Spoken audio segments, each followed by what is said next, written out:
today I will give you a lecture textbook based. Yani we will go through the book, a bookish lecture. Okay? We have to go through some theoretical notes, and then we will move from this description of vowels and sounds and classifications into minimal practice. I have two jumps today. First jump is to go through the book to show you some of the descriptions of English consonants and vowels, and then the second jump will be practicing minimal pair. Remember last week we discussed how to describe consonants, and that's given on page 51 of the book, the table. Wait, relax. And then we have summarized the description of vowels, page 14. From these two tables, we could tell the classification of speech sounds. Remember the first basic question we asked at the very beginning of the course, what is phonetics? I want to make this sure for everybody. Phonetics, four things. Description, classification, I'll discuss now. Classification and description, the classification of sounds.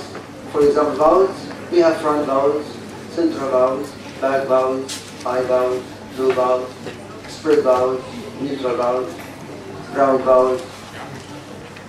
For consonants, we have bilabials, sound produced by the lips, labidental, the lips and the dents, etc. And then nasals, plosives, fricatives, affricates. All these are classifications. Centering vowels, back vowels. So let me go through the book to show where to study, where to focus on in terms of description and production of speech. Description, classification, and production of speech sounds. And the practice today will be on minimal purpose, how to compare and contrast two sounds which are causing problems for non-native speakers in English. Page 8.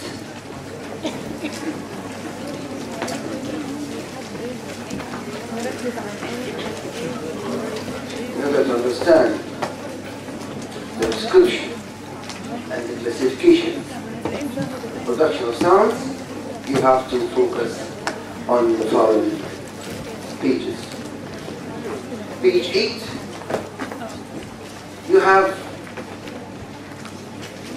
this figure discussing organs of speech.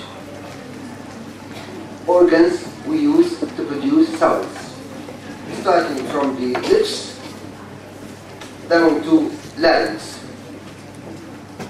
And you are given here. I will not, of course, ask you to memorize, but you know the meanings of such organs of speech. For example, alveolar ridge. What's meant by alveolar ridge? Look at the arrow pointing to the alveolar ridge. You have the teeth. The upper section of the teeth, you have the alveolar ridge. And then the soft palate, the hard palate, the pharynx, the tongue. And then you have the parts of the tongue on page 9. The tongue, you have it here, 1, 2, 3, 4, 5 parts of the tongue. The first is the tip, the blade, the front, the back, and the root. You have to be aware of how to name your organs of speech. ازاي تسميهم. يعني part of your vocabulary, part of your register, part of your phonetic vocabulary, lexicon, items relating to phonetics. Page 12. Of course, we have discussed the difference between vowels and consonants, and we said that vowels are sounds produced with the air passing without any obstruction. But consonants, the air passes with obstruction.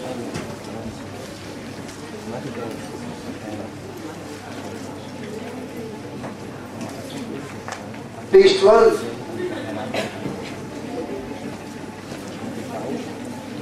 You have again figure 3. And look at the behavior of the tongue inside the oral cavity. You have the sound E, you have it higher in a very close position. And A is the opposite, open position. And this is given on page 13. E, close, A and A, open. And last week I think one of you asked me about, half close and ambiguity. When I describe vowels, you have this figure, and we said this is front, this is central, and this is back. This is high, mid, low. This is spread, neutral, round.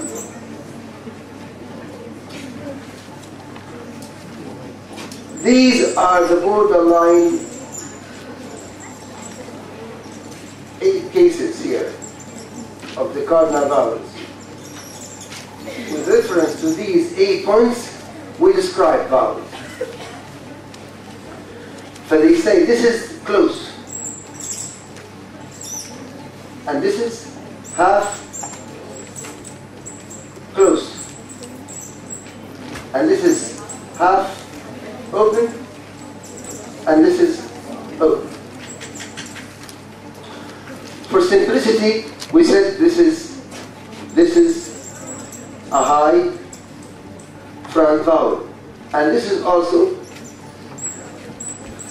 a high front vowel. But this one is closer to close. This one is a little bit more open. You're moving from close to open.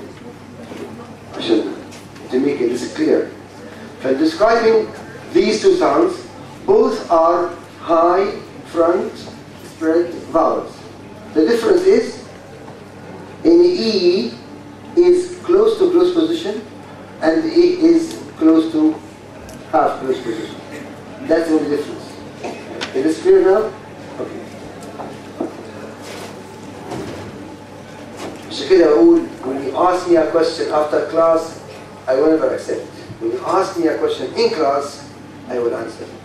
To give a chance for everyone to be aware of the answer, not to make it separate questions. No, I never answer separate questions after class.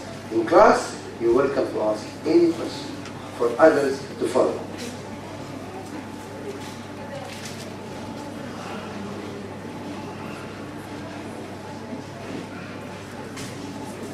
Okay, I will discuss them today after class. In class. سألنا حضراتكم المحاضرة الماضية عدة أسئلة، وطلبت منا أن نكتبها ونقدمها لحضرتك في هذه المحاضرة. كيف نذاكر مادة الصوتيات؟ تحديد المنهج في عدة أجزاء حتى يمكن مذاكرته، حتى يتمكن الجميع من الاستفادة، ولسيادتكم جزيل الشكر. إنما after class يقول لي أذاكر إزاي؟ after class. أقول لها no, I never answer the question. Ask me in class. ليه؟ To give a chance for others to listen from you. إنما أسئلة شخصية. On page 14, you have this chart discussing the closed, half closed of the cardinal vowels. With reference to which we describe English vowels. But we have described all English vowels with reference to this cardinal vowel chart given on page 14, اللي هو just given on the blackboard here.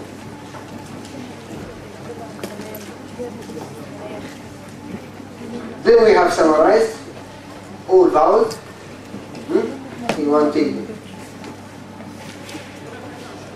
Then we move to long vowels, and then diphthongs on page 19.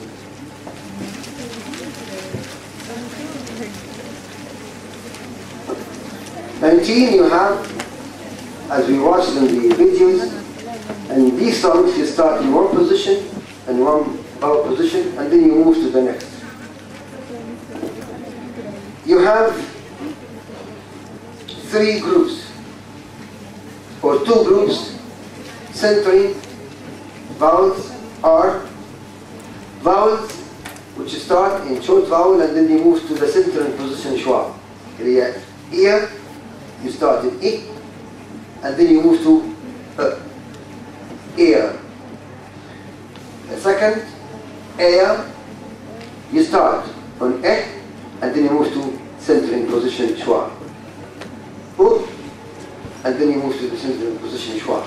You have 3 centering deep sounds. Ear, air, o.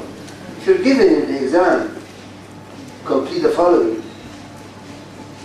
Closing diphthongs are, or centering diphthongs are, totally air, o.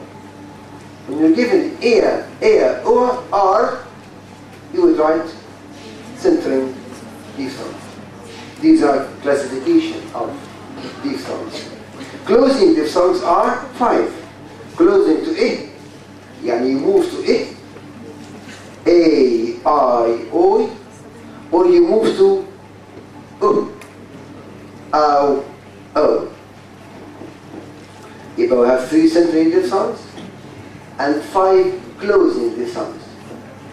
Closing to u, you have to o, ow. Closing to I, you have a, I, o. Take care and focusing on description and the classification of speech sounds. And then production will be given the second part of the lecture.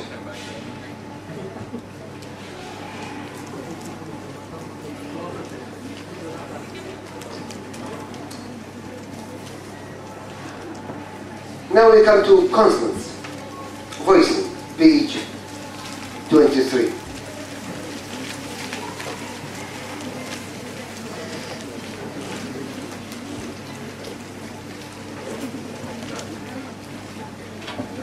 You remember last week we had that chart on page 51, we are describing English consonants. And we practiced how to classify them. Bilabials are, unilabials are, fricatives are, unals are, etc.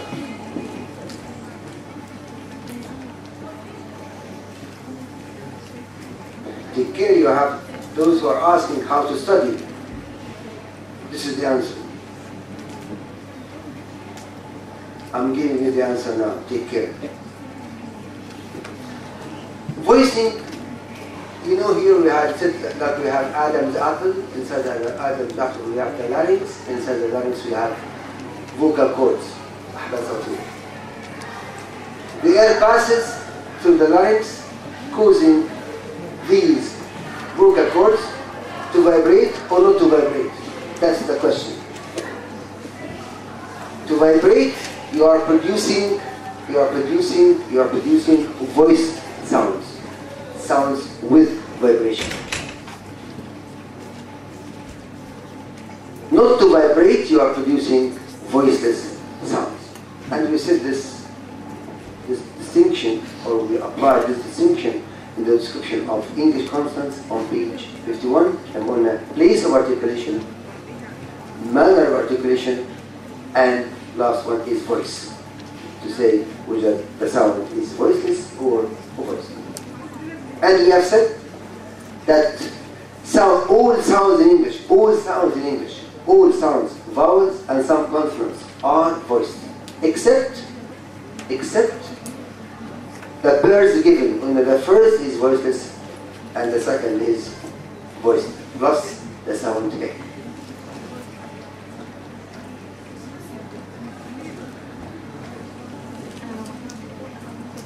On page 15, you have the behavior of. The glottis, where you have the vocal cords. We look at the vocal cords, closed, bit open, wide open, and then vibrating, if you like. Page 25, sorry. Anatomy of the glottis and the behavior of the vocal cords. يا إما tightly closed, يا wide open, يا narrowly open, يا إما vibrating. 4 cases, 4 shapes on page. You don't have to look, but you have to know that the vocal cords either vibrate or not vibrate.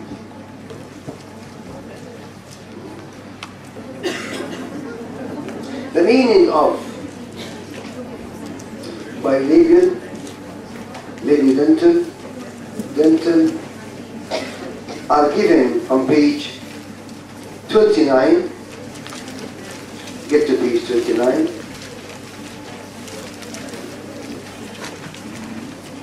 Figure 13. You have bilabial. Bilabial means the 2 lips. Figure 11. Alveolar, you have, look at the figure, figure 12. The tip of the tongue, مقدمة اللسان, is touching the alveolar. Velar, look, the back of the tongue is touching the back part of the tongue. That's the meaning of the word. And those who are not aware of the meaning of the word in the table, they can resort to these figures to understand the meaning of the terms bilabial, labidental, and alveolar. On page 39,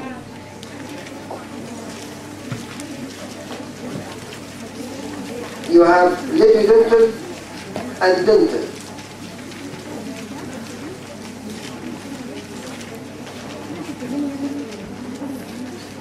Labidental, you have the lower lip touching the upper teeth. The lower lip touching the upper teeth. Dental, the tip of the tongue is touching the teeth. Dental. Page 40, palato-alveolar. اللسان يتحرك ما بين alveolar and the palate. مقدمة الحلق. Those are figures showing you the meanings of bilabial, labidental, alveolar, palato-alveolar, velar. Of course, glottal is not clear here.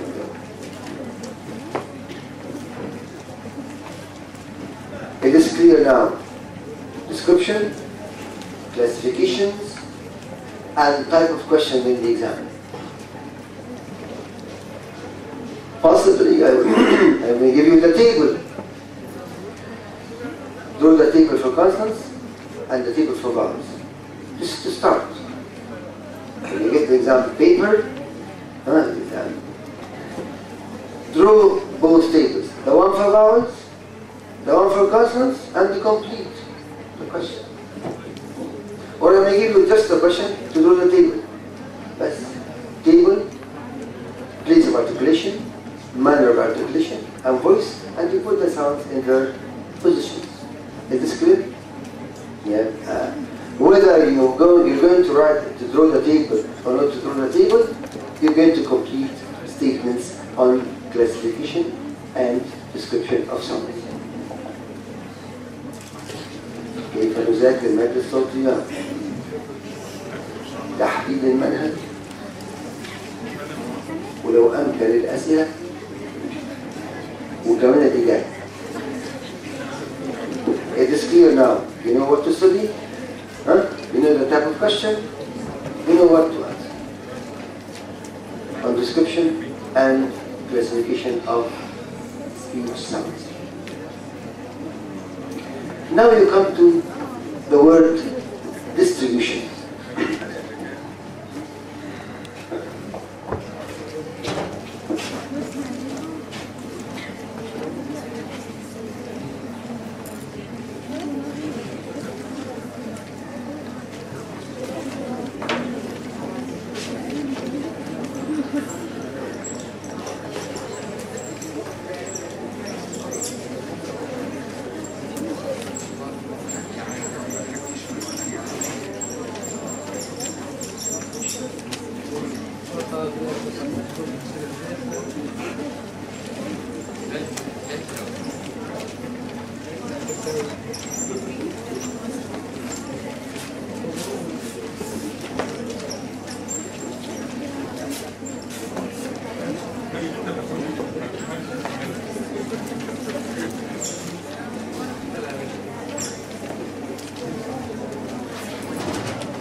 Distribution of the speech sounds shows you how do speech sounds, or where do speech sounds occur. Some of them occur initially, medially, and finally in the words. Some of them never occur initially. Some may never occur finally. We'll discuss the distribution of sounds. Where do they occur in the language? For example, pe, or te, or ke, or de. These sounds occur in words at the very beginning of the word. They occur in the middle of the word, and they occur finally in the word. But that's not important. We'll discuss sounds which have different distribution. For example, page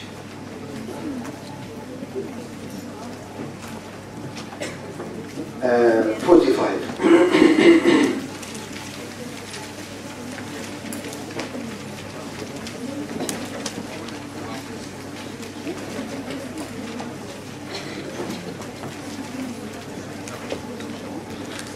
Last sentence of page 45.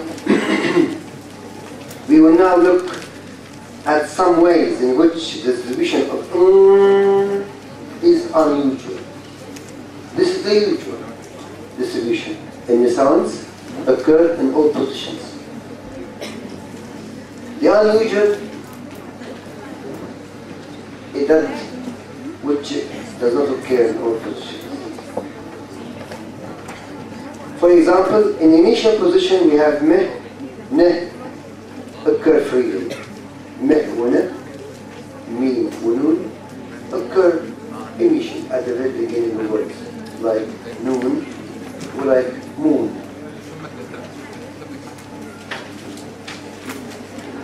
But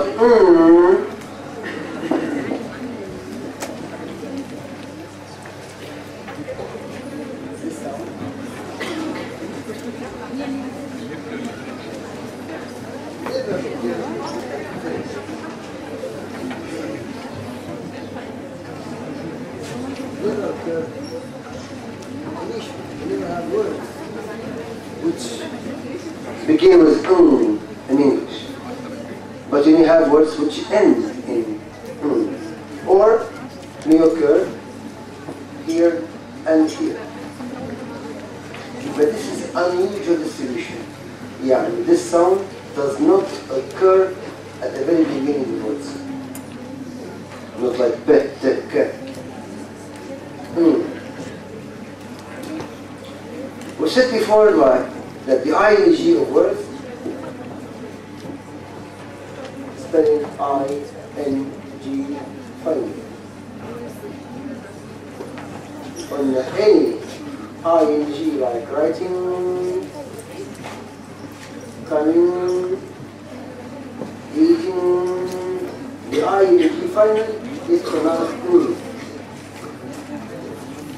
coming, writing, eating, speaking.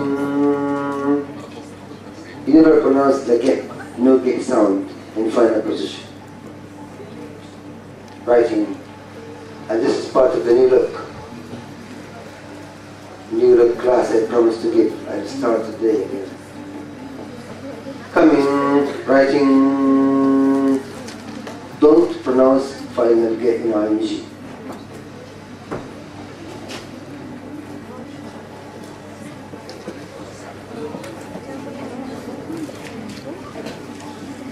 Page 46.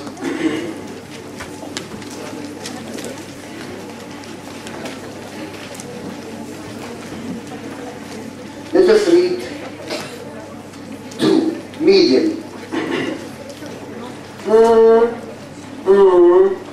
Occurs quite frequently,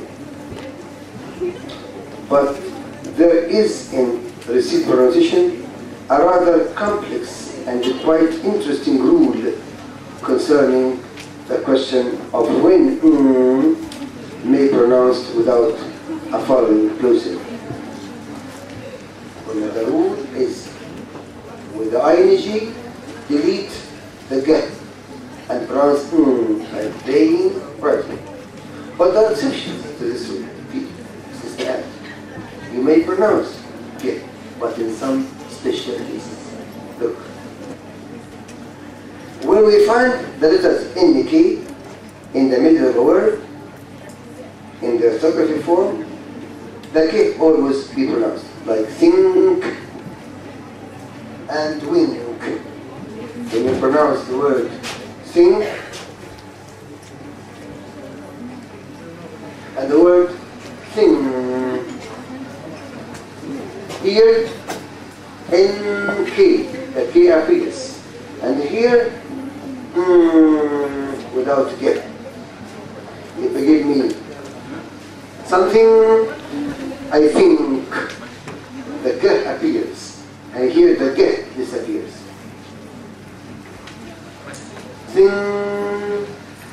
Think.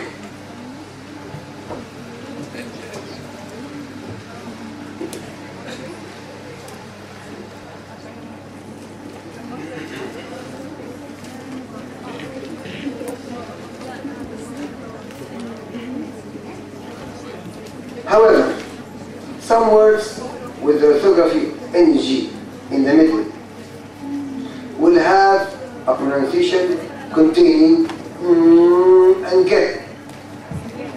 This is again the rule. تطبيقاتها.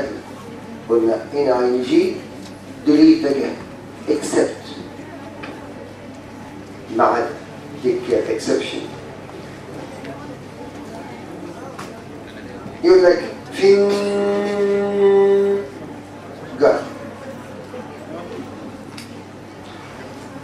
anger. This is group A. Group B, sinner and hana. Allah. But in some cases the get appears, and in some cases the get disappears. For us Egyptians, to disappear, not to disappear, that's not the question. يا سيدي انت إذا كان تعبان قوي اكتب writing وeating walking وسينجر وفينجر وريلاكس. مش موضوع خطير يعني، ولكن common practice would say in general delete again and keep the exceptions.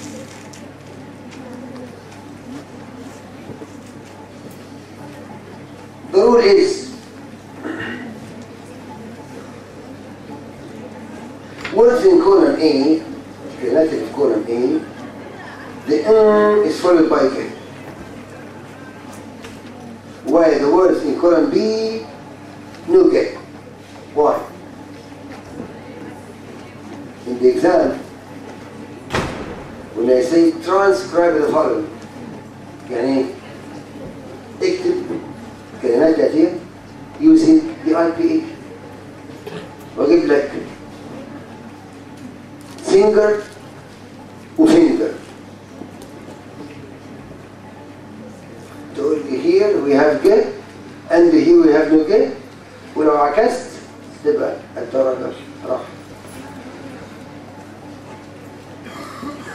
يعني take care of the exceptions of the language and practice the general rule. يعني practice the general rule and then keep some exceptions. Make them prominent in your practice. إيه القاعدة؟ The important difference in the way you pronounce the words are constructed. The important difference is in the way the words are constructed, their morphology. The words in column B can be divided into two grammatical pieces. Sing, يغني, and er. وهان يعلق, وهان er. ولكن in column B, the words, if you divide finger into two parts, you have thing, and thing is meaningless. You have ang, and ang is meaningless.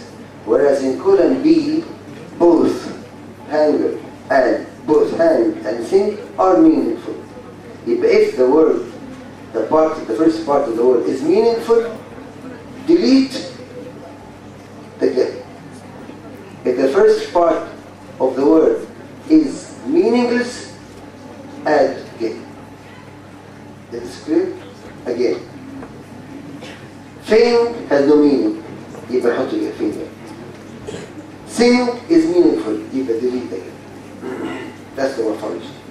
Again, I said that's not a big deal. Take care also of the adjectives. Long, longest.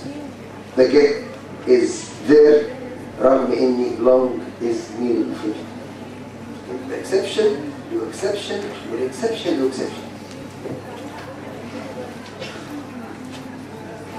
It's clear يبقى thing وأنك غير sing وهان. sing وهان بلهم قاعدة اتكسرت في longer ولongest. يبقى exceptions for exception. This is the distribution of أما م ن ل ر ف د ك ف ذ all occur in all positions. Yes. Again. Which one? Again. If you have two syllable words, the first part, the first syllable is meaningless. Has no meaning. They think. يبقى تحطي الكلمة in translation, in pronunciation. But if the first part is meaningful, like hand, like sing is meaningful, hand is meaningful. تحط لها ER, you delete again. تشتغل. دي القاعدة. For hand, you have long. Long is meaningful. But we keep the get. يبقى الأولى والجه، الثانية without جه، الثالثة exceptions للتانية. Clear؟ يبقى أنت شوفي لك حاجة. Is this clear يا ولاد؟ تمام. يبقى الفصل clear وأنت خلاص. I gave you the chance. I answered twice. I explained 3 times. That's more than enough. You need spoon feeding honey. عايزة كده. رضاعة. I'm not spoon feeding the student. You have to focus.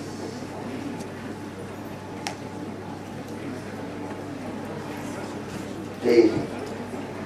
أنا قلت إيه؟ قولي كده. تعالي كده. تعالي. مش تطلع الفيديو وأفهمك.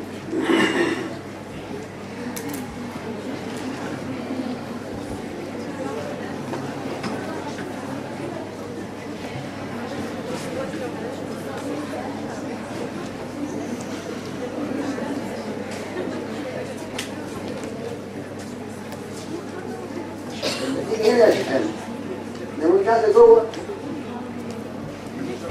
هنا مكان التدخين.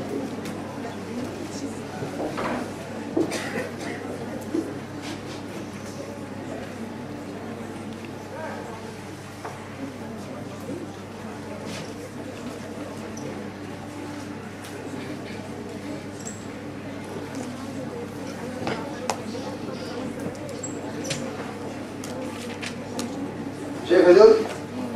غير كده انج زائد اي ار وهانج زائد اي ار ولونج زائد ER. واضحة؟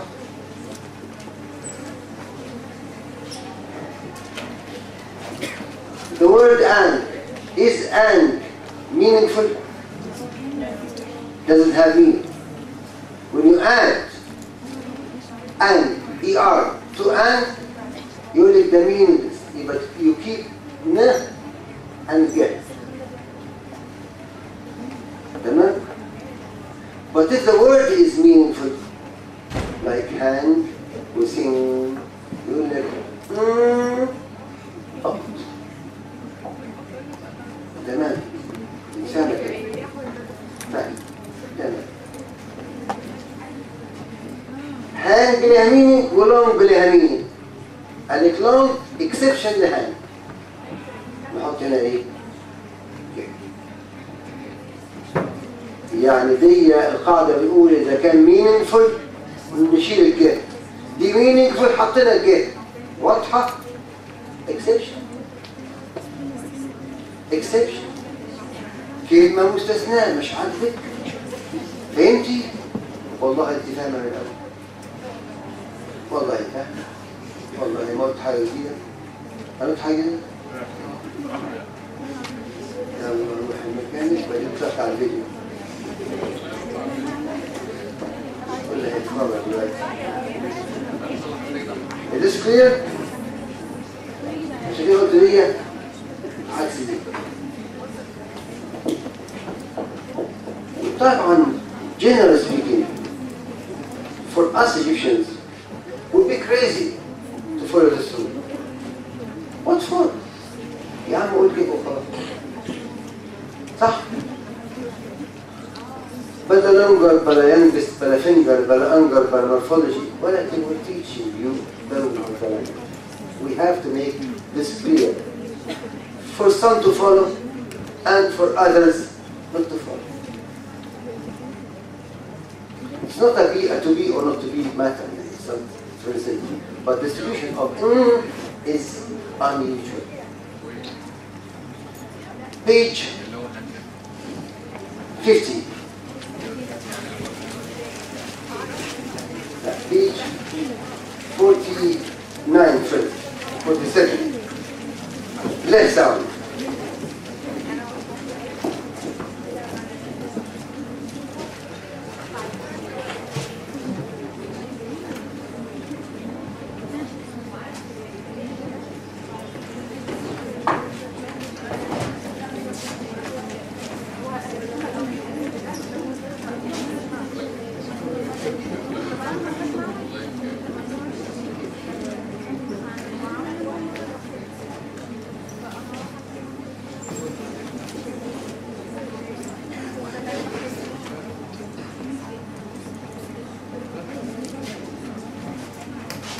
اللام ألف لام ميم لام. We have again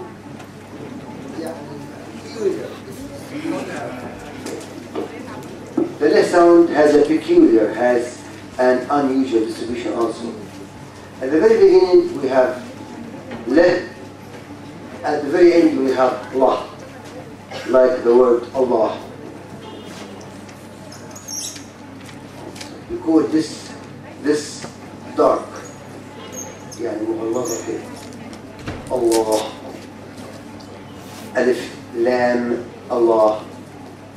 لا لا لام الله. يبقى we have clear and we have dark. L. يبقى L is either clear or dark in pronunciation. يبقى اللام at the very beginning of the word it is clear, like love, leave, light, look. When it comes to final, it's all, like li, to, la, la,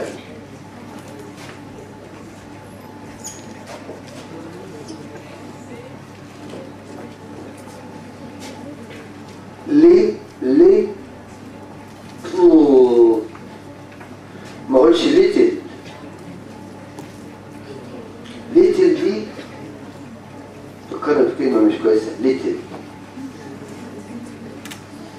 little little little little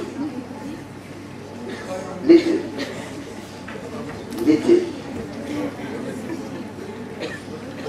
little weird little little little kettle bottle مش بوتل اديني بوتل اوف ووتر بوتل little little bad pronunciation because le is clear at the very beginning, dark at the end. In the middle,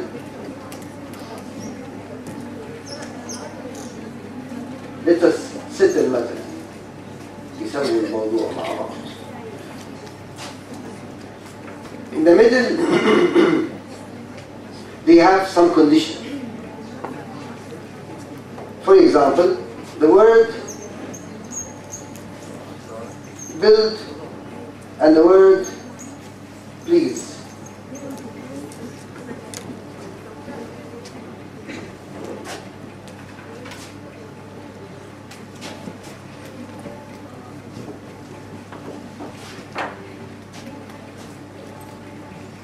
انتوا ايه؟ please وبيلد build وجيرل تبقى ايه؟ girl. You're a girl, not a girl. Build, building. You like second building, building block, building. صح بقى. build, build. هذا اللام هنا زي اللام هنا. هنا ايه؟ please.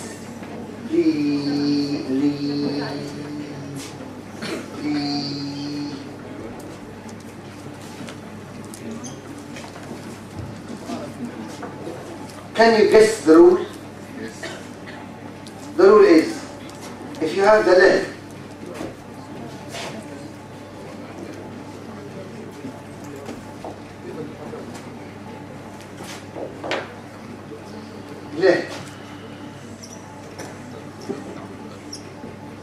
قبل اللام ايه؟ vowel ولا consonant؟ vowel. بعدها ايه؟ الدي vowel ولا consonant؟ consonant. يبقى VLC.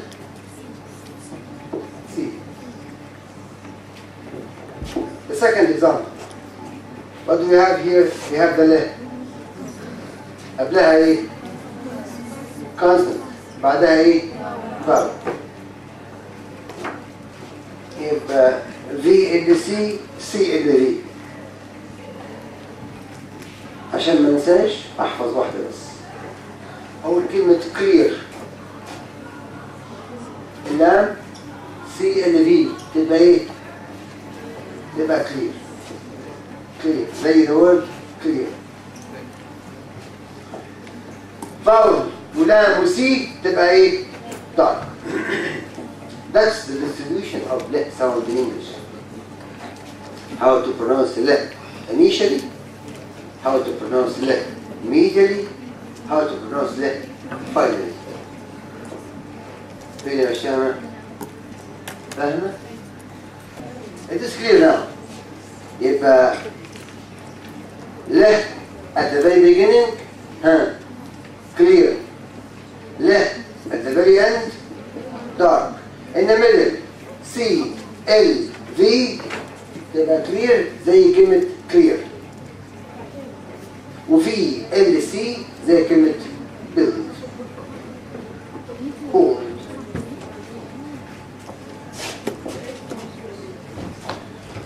يبقى we have discussed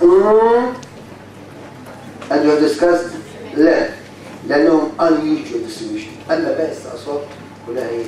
they occur initially, immediately, and finally, and no exception. Page 50. أنا كده بعمل إيه؟ بعمل ميدوك.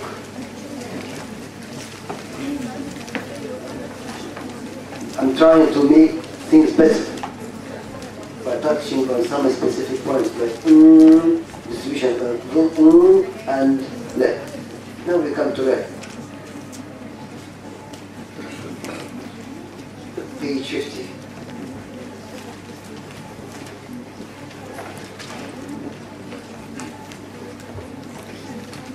ألف لام را. را. را فتحة را. الراء تسعة.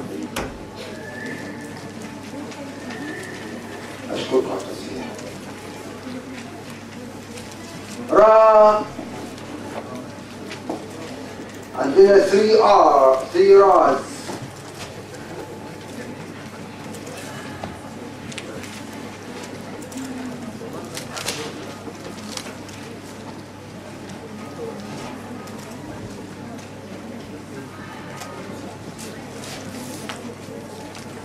Distribution of rare sound.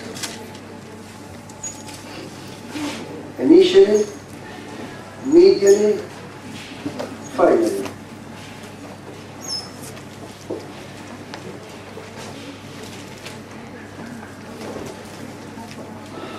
American, British,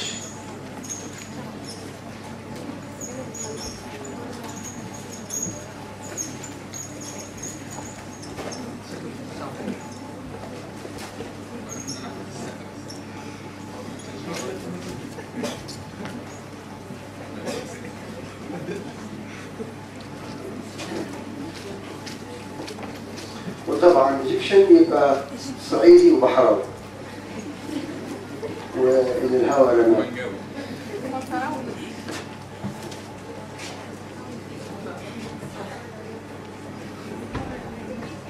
In America بما انها قوة عظمى تقول لك الار عندنا فيش مشكلة انطقها في كل حتة. احنا امريكانيين بس وانت بتنطقها انزل قطة كده حاجة اسمها ريفلكس ار. الكلام مش عليكم انتوا بس كده انا بكتب ريفلكس. يقول لك the tip of the tongue is raised and moves backward. لا اسمعك عمل كده يقول يبقى انت you are in America. يقول you are British.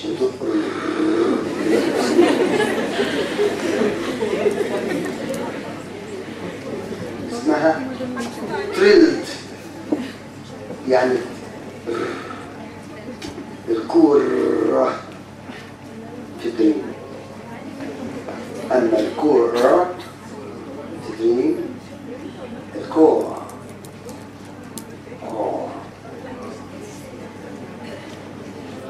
فقال لك الأمريكان والمصريين إحنا الآر ما عندناش حساسية.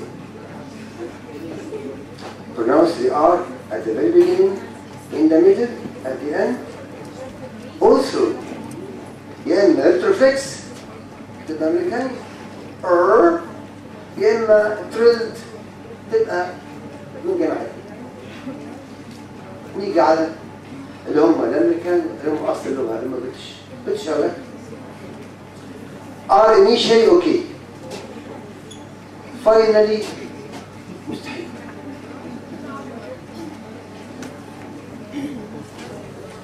تقول له you are you are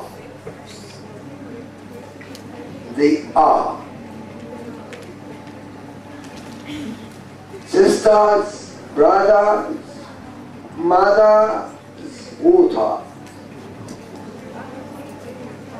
Water. Give me some water. Give me some water. I'm your father. Give your mother some water. أمك عطشان.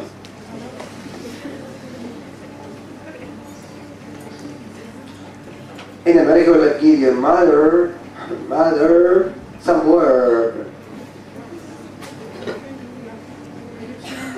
Can you just give your mother some water?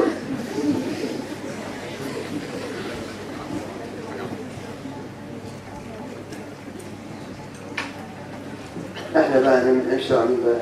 خلينا امريكاني.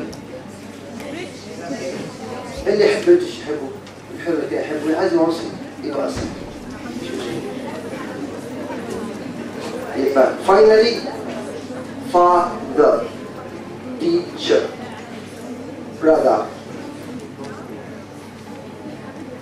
You are. Initially, you have a problem. In British English,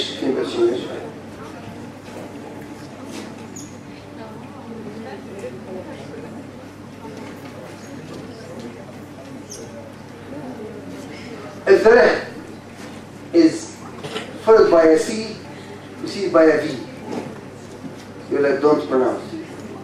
يبقى حاطينهم. In British, don't pronounce the reh finally and immediately before a consonant and after a vowel. V, reh, C. Bird. I have heard. Take a turn. Take a turn. Bird. Heard. طبعا قلتها كده شكلها طبعا مني حتة أمريكاني على حتة إنجليزي على حتة مصري. صوت مش باينة. Heard. Heard. Heard.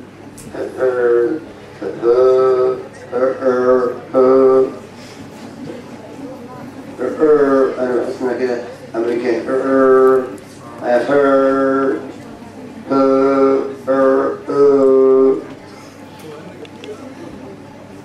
I pointed to the tables for vowels and the tables for consonants. I have discussed distribution or unusual distributions of le and re. How to pronounce le, re, and initially, medially, and finally.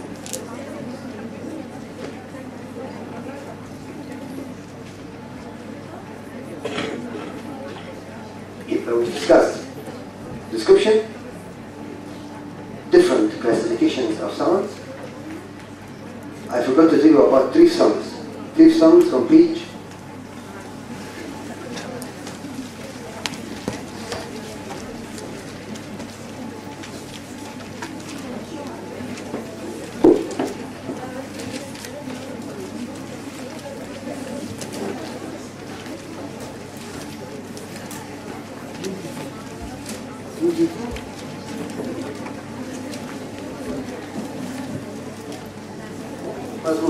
Page 22, you have three sounds. A plus schwa, I plus schwa, O plus schwa, O plus schwa, A plus schwa. Eya, Aya, Oya, Awa, Owa.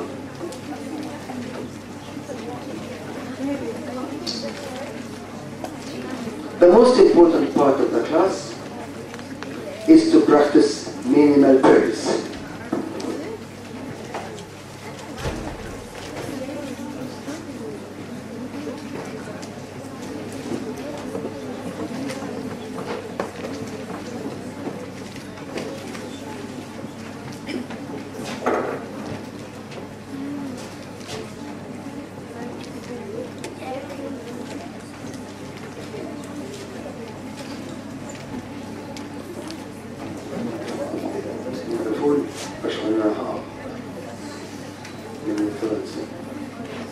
لكن I have to teach the class. المحاضرة فيها انفلونزا، نسميها انفلونزا ليتش أو فلو ليتش. فلو مش فلول، فلو. Minimal pairs,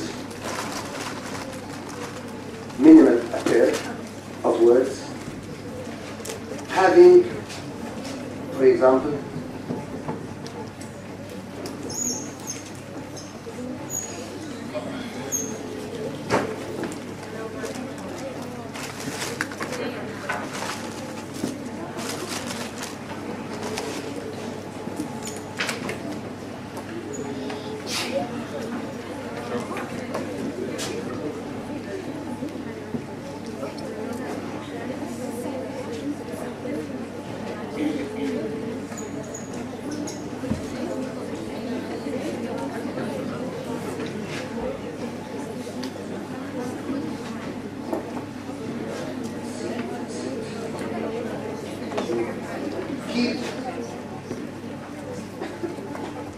have another eat.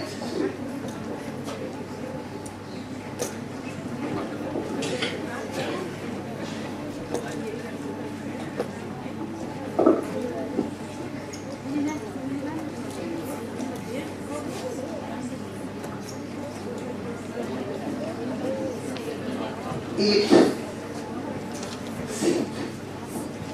The spelling S-E-A-T. The spelling E-A-T. عندنا هنا كم حرف؟ 4. هنا كم حرف؟ إنما كم صوت في الكلمتين؟ أدي 1 أدي 2 أدي 3. هنا أدي 1 2 سوري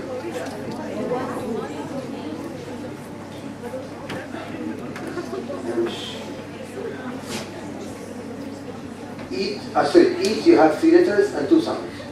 تمام؟ In many letters you have 2 words. يعني seat meat. S, M are different. Eat the same. But 2 words having the same number of sounds. دي نفس عدد الأصوات. ولكن they differ in one sound in the same position. يبقى هنا I'm contrasting S with M. يبقى seat, meat, eat in both cases. الفرق فين؟ طيب peel, seal. You have P and S different. لكن E يبقى many pairs. Any pair of words which have the same number of sounds but they differ in one sound in the same position. ناخد دلوقتي مع بعض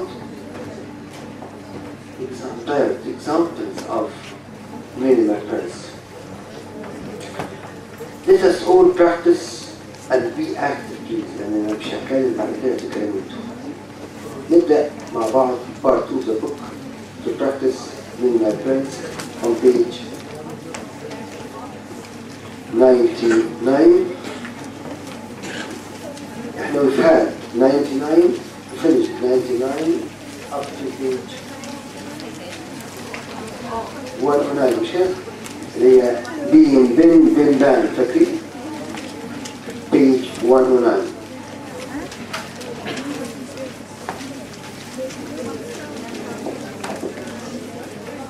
أبدأ بالأول ولا 109 أحسن؟ أبدأ بالأول؟ الأول خالص؟ لا. I will read with you all exercises relating to contrast. اللي هو to contrast to have many pairs. Page, the first contrast exercise is given.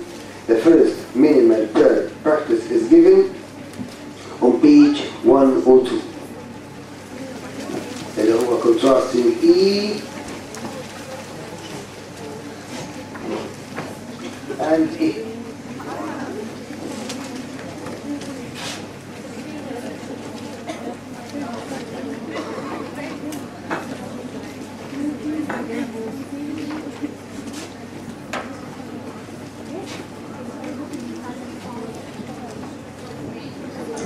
E, A. In the exam, I'll give you E and A. Or I'll ask you to give 5 pairs. To seat, sit. The minimal pair. Adi 1, 2, 3. Adi 1, 2, 3. The first thing in E, A. Spelling is E-A-T, S-I-T. There are 3 letters. There are 4 letters. Number there are 3 sounds. There are 3 sounds. كل المحاضرة to practice minimal pair. Practice and minimal pair for the exam. واضح عنا كده؟ In class you practice, in the exam you write. تكتب ازاي؟ The transcription and the spelling. مع بعض يلا. سين سين اس سي اي ان اي وسن، مش كده؟ سين كم حرف؟ 1 2 3 4 5.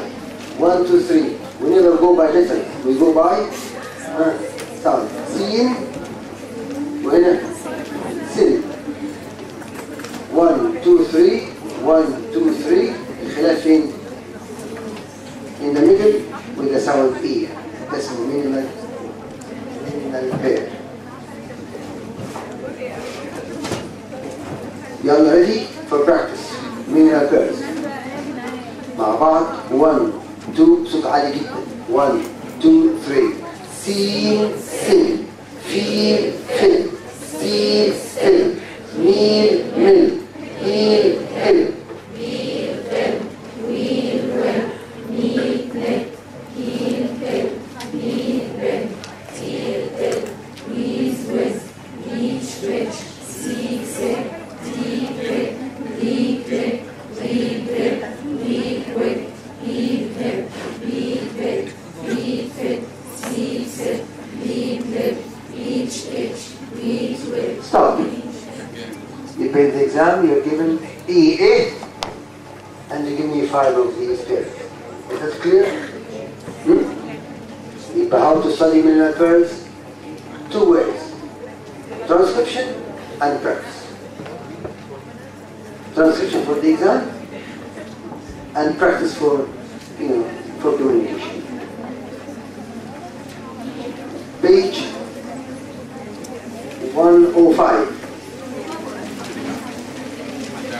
I will be reading only word contrast exercises if you are discussing minimal pairs. I will pick all word contrast exercises. But to answer this question in the exam, you study word contrast exercises.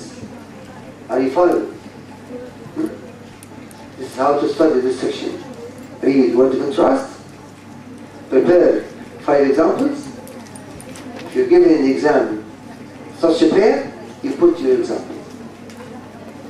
Page 105. إيه إيه.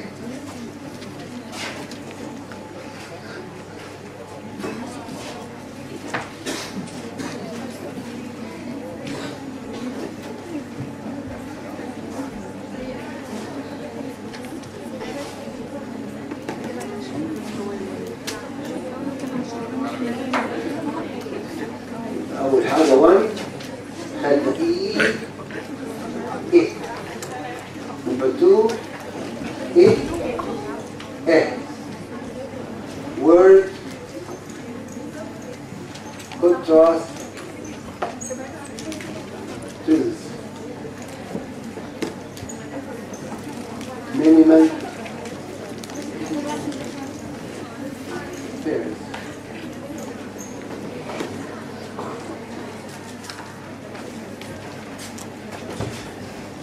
يلا ready 1 2 go.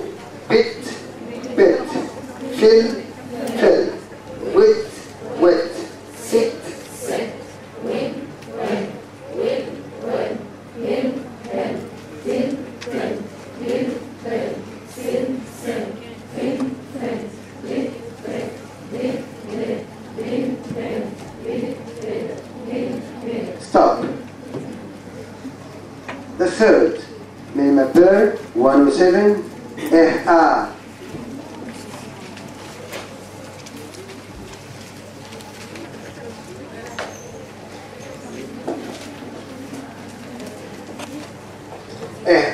ready 1 2 go. Him ham men man fit.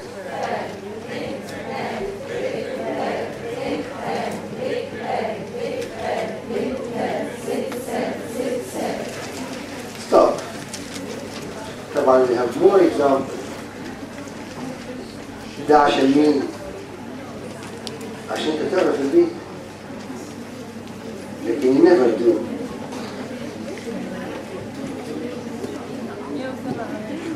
لو ما عرفتش في البيت يبقى حرام عليك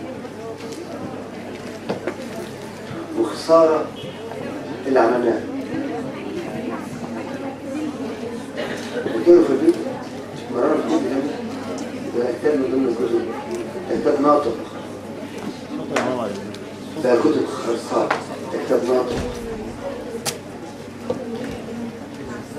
Then you have the 4.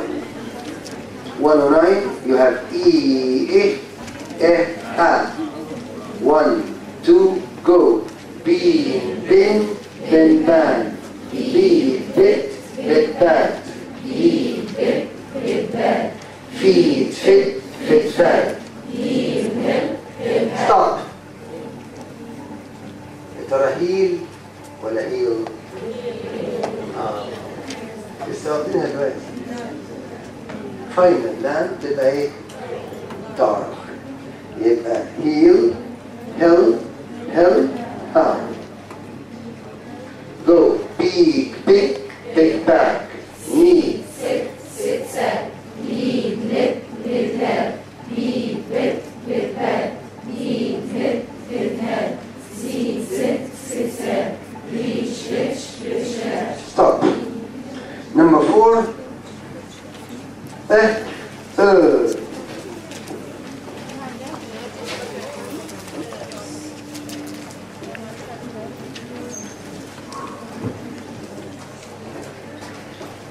Or as given in the book, the other symbol.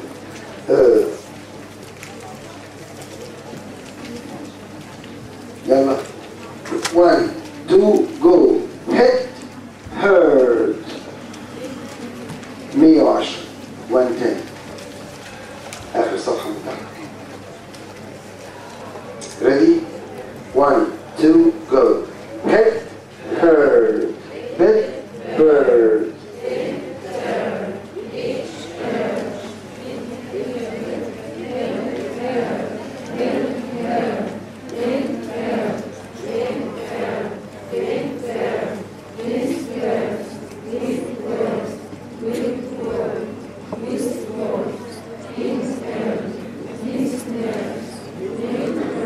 انت بقى اقف ويست كده انا قفشت ويست مش وور worst stop it worst worst page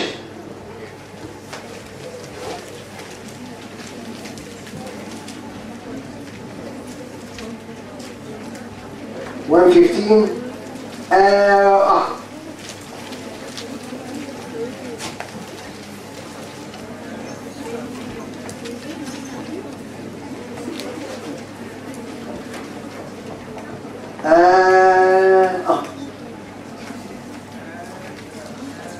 ما ننساش من occurs in the exam.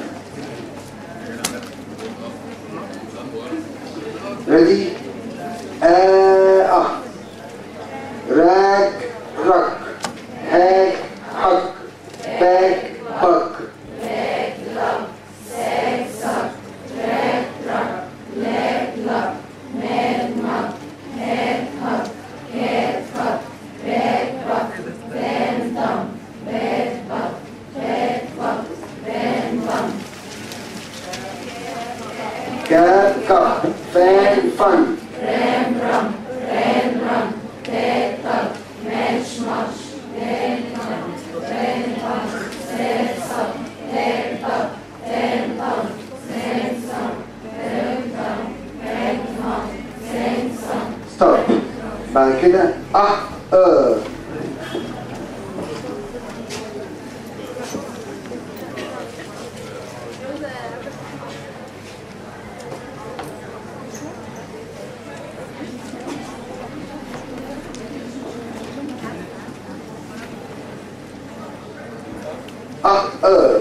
but bird bust birds cut girl fun fern duck dirt gum girl hut bird jack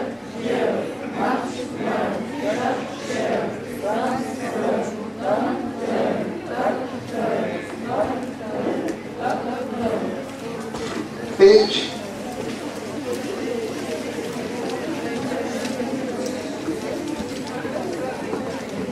116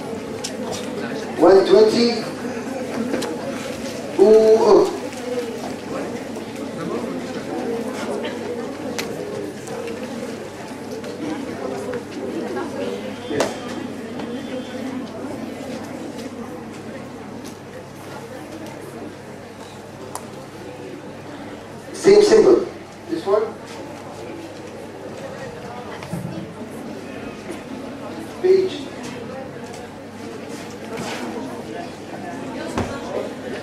Page.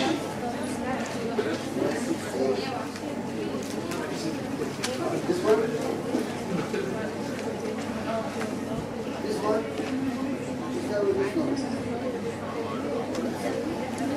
طيب كلمة تعرفيها. Different symbol but the same sound.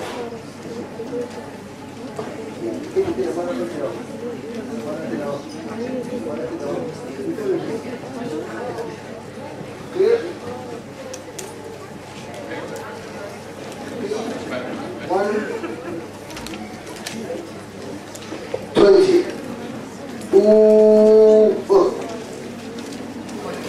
صلحوا الرموز دي كلها في الكتاب الجزء الثاني عشان مختلفة عن الاي بي بتاعتنا عشان ما حدش يتلخبط. يعني او as in pool.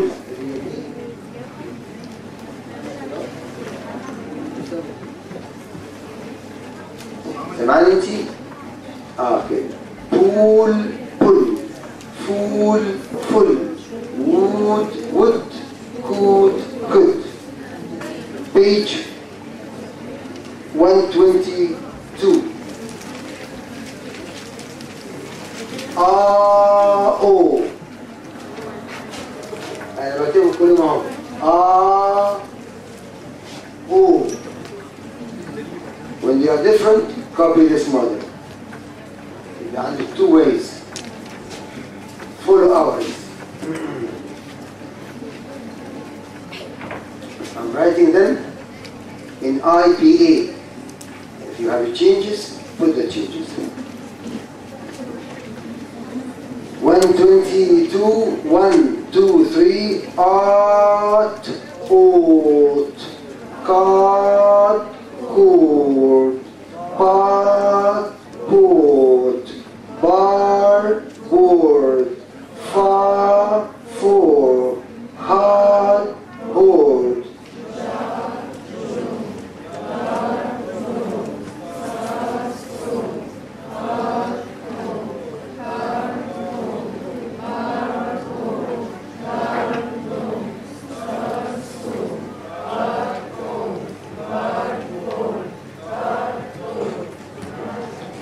Then you have number 9.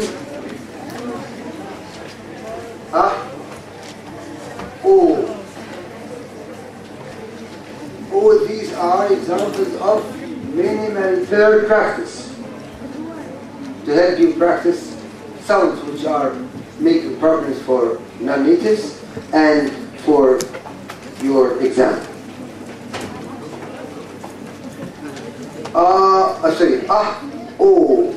Nut, note, cut, coat, fun, phone, fudge, forge, but, boat, shun, shown.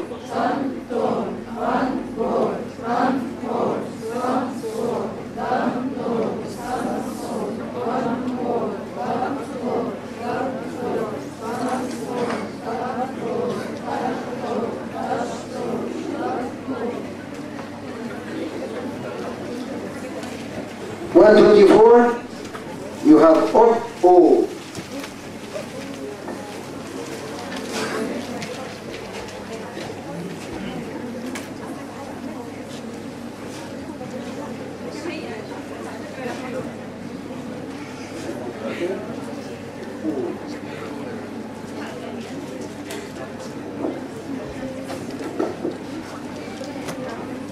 Page 124, cot, coat, cock, coat, cot, coat, page 124.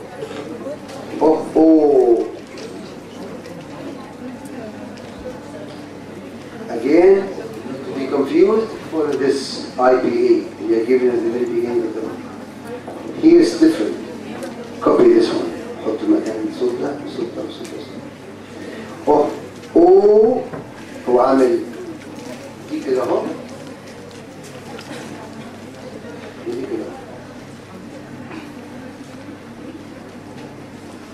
اعملها كده اهو كده اهو. page 125. 124. 1 2 go. Cock, cold, cock, cold, cock.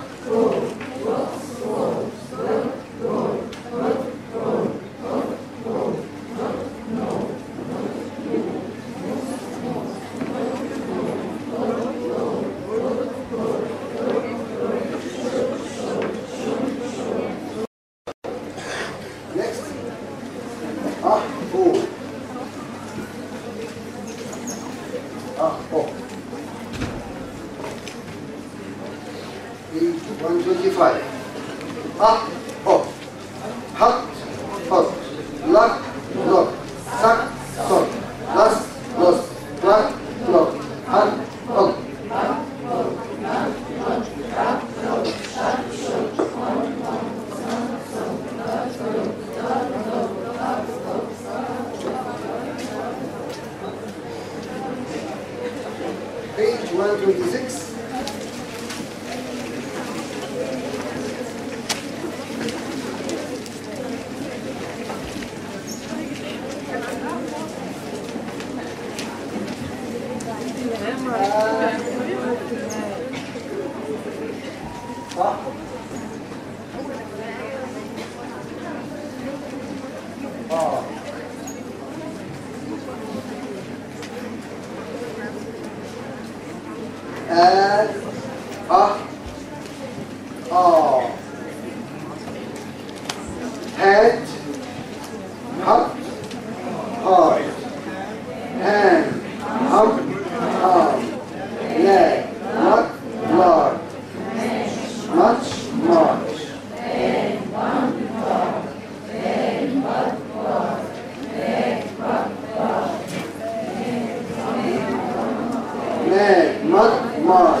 Then you have short, long vowels and deep sounds.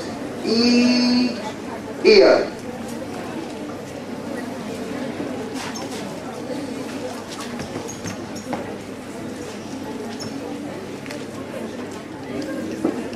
E, ear. Page 130.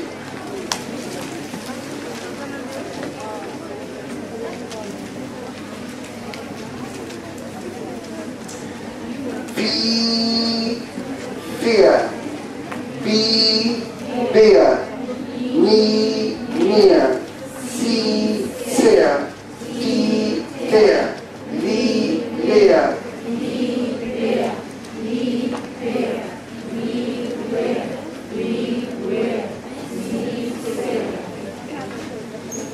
14, A.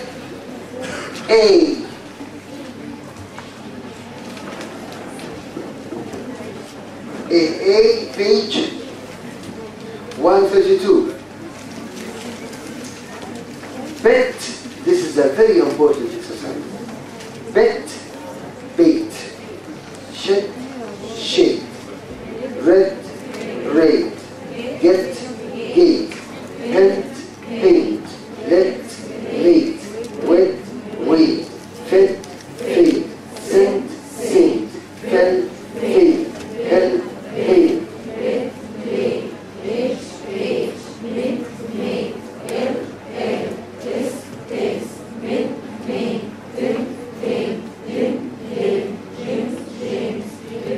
Watch here, there's no relation between spelling and pronunciation.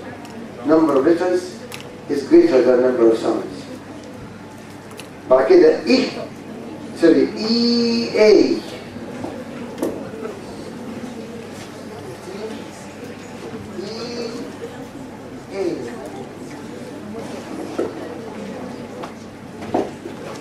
E-A, like eel, ale, team, tail.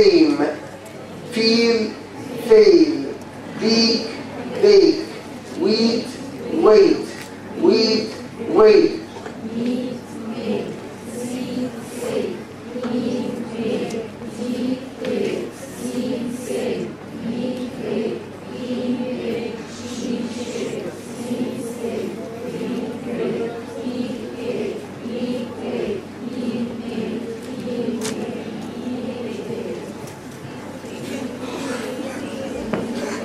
What do you think? But today, this class, you're given questions on description of sound. Well, I said you study 2 tables. You had classification of sounds from the table. You classify sound into bilabials, labidental, fricatives, high, front, central. Then the minimal per practice and the question in the exam. Am I clear now? الكلمة الثالثة إيه بقى آخر المحاضرة؟ ها؟ إيه؟ ثانكس. الكلمة الأخيرة ثانكس. ده ختامه مسكس. بعد كله ثانكس. ثانكس. ثانكس. وأخيرا ثانكس KISS يعني قبلة ثان. ما هو ثان كيس يعني حد اسمه ثان وانت قبلة ثانكس. إنما ثانكس. ثانكس. ثانكس. Any more questions?